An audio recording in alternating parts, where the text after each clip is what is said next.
Hello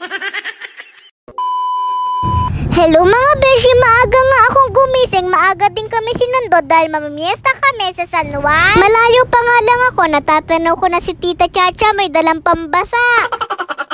Pagbaba ko nga, sinabayan ko naman ng takbo. Sige, takbo. Habulin mo ko. Kapag piyesta nga pala ng San Juan, basaan. Nung Sabado pa nga to mga beshi, ngayon ko lang na voice over. Sobrang busy kasi ng beshi nyo.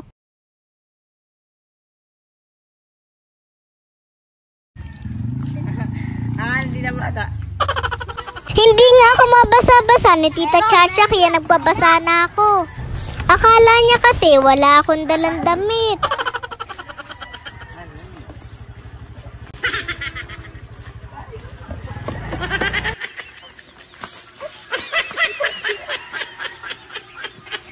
Pagpasok ko nga, nakita ko si Mama Mimi nagbabalat ng luya. Napakadami kong mama. Yung iba ko kasing tita, nasanay ako na mamay tawag ko. Nagkatay nga din pala ng manok si Lolo Nono. Pagkatapos naman namin maligo ni Tita Chacha, kumanta naman kami. Huwag ka nang mawala. Huwag ka nang mawala. Ngayon, dadalhin kita sa aming bahay. Di tayo mag-aaway, aalis tayo sa tunay na mundo. Pagkatapos ko ang kumanta, pinanood naman namin si Lolo Nono magluto ng kaldaretang manok.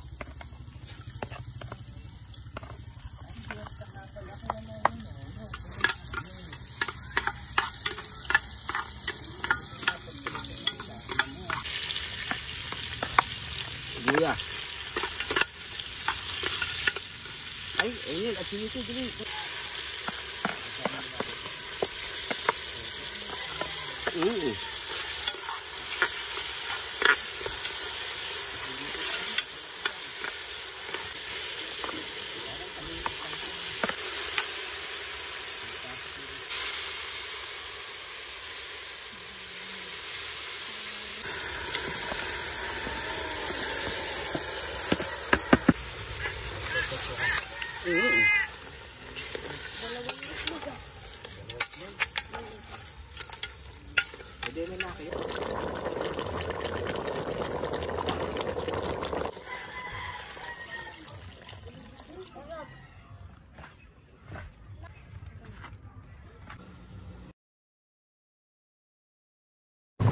Ayan, luto na ang aming tanghalian. Kaldaretang manok.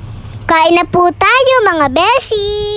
Happy Fiesta Barangay San Juan, San Miguel, Bulacan. Unang subo, paso agad.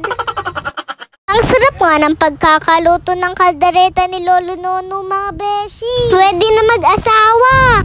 Ay, may asawa na nga pala siya.